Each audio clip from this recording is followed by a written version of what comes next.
What does it take? It takes the dream. Because if you don't have the dream, you'll never find the 7 to 10 hours a week. I can guarantee you that. You're busy. We're all busy. You're working, you're picking up the dry cleaning, you're making dinner, you're taking the kids to football practice, you're paying the bills, you got to sleep, you got to eat, all this. You're using 24 hours of every day already. So what's got to get? You've got to find a dream, something that will take you to this frame of mind where you will change the way you live, you will change the daily actions you take, and you will change your mindset for a 2 to 4 year period. So that alarm clock will go off at 6:30 in the morning. You'll get up, you'll have your breakfast, you go to work, you'll work 8 or 9 hours at your job, you'll get out of the job, you'll run somewhere, grab a bite to eat, and go somewhere and work for another 3 hours in the evening. When you could be home watching TV, when you could be with your kids, when you could be with your family, when you could be watching a football game or something else. But you will make a sacrifice. You will say, I will find the 7 to 10 hours a week for 2 to 4 years to build my freedom, to build my security, to build my independence. Here's the secret of everything I'm going to talk about tonight. Has to do with leverage. It's getting you out of the trap. And there's a big trap, okay? And this is the trap. It's people trading time for money.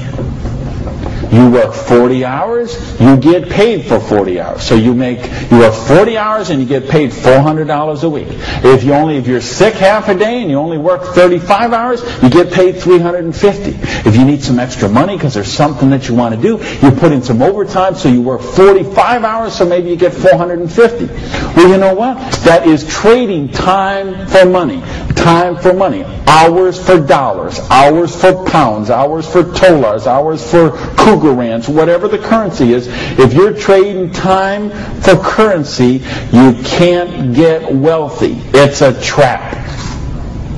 You got to put some leverage to work somehow to get out of that. But I started a study of prosperity. And here's what I found. 2 secrets of prosperity. If you want to be wealthy, secret number 1, you have to be your own boss. You ain't going to get rich working for other people. Because let me tell you a secret. I don't care how nice your boss is. I don't care how much your boss loves you and wants to help you. The truth is they have to buy you at wholesale and sell you at retail. Otherwise they don't make money and they don't stay in business. So the only way they make money off you is to buy you at wholesale and sell you at retail. So if you want to make money, you got to be able to get up in the morning, look in the mirror, and know that you're talking to the boss.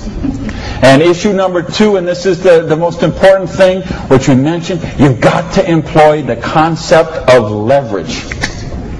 And this is something, J. Paul Getty, who was one of the wealthiest people the world ever known, he understood this. And he was quoted oftentimes, this is probably his most famous quote, when he said, I would rather have 1% of the efforts of 100 people than 100% of my own efforts.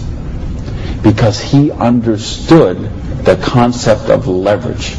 And he became one of the wealthiest people the world has ever known. So tonight, I'm going to share with you how you can employ this same concept of leverage that the wealthiest people in the world do, and it'll allow you to get your share of that kind of wealth. Now, how do you put this leverage? It's a business called network marketing, sometimes called multi-level marketing, sometimes we call it MLM for short. What is it? It's a business that allows you to leverage the efforts of other people who have a dream and are willing to trade that 7 to 10 hours a week to get a dream. So you're going to introduce them to the business. You're going to teach them a duplicatable system that they could follow and duplicate the same results with people that they're going to introduce to the business and create this system that everybody can follow, and everybody will get a nice chunk of the organization that is built. And because you direct your own organization, because you are your own boss, you get some residual income out of the efforts of the people that you introduce to the business. That's the leverage. It's no different than when Madonna makes a record and every time they play that CD, she gets a royalty of that. When Coppola does a movie and that movie plays, he gets a royalty of that. This is how the average person can get leverage. See, if you got money, leverage is not a problem. You can leverage your money. You can buy stocks, bonds, invest in companies, invest in real estate, all that kind of stuff. I couldn't do that. If you could buy a franchise. If I would have bought a restaurant franchise instead of opening my own restaurant, chances are I'd still be in the restaurant business. But you know what? I couldn't afford the franchise fee. I didn't have that kind of money. Ask someone about the stock market, they'll tell you, unless you got $25,000 you can afford to lose, don't even get in the stock market. Well, I didn't have $25,000 I could afford to lose. I didn't have $25 I could afford to lose. Forget about. So I didn't have the money to leverage. And if you got a couple $100,000, couple million you can leverage, hey, maybe you don't even need to be here tonight. But I'm speaking to the rest of you who don't have that kind of money. And the rest of you who used to have that kind of money till the stock market tanked, and now your retirement fund is 40% of what it was 2 years ago.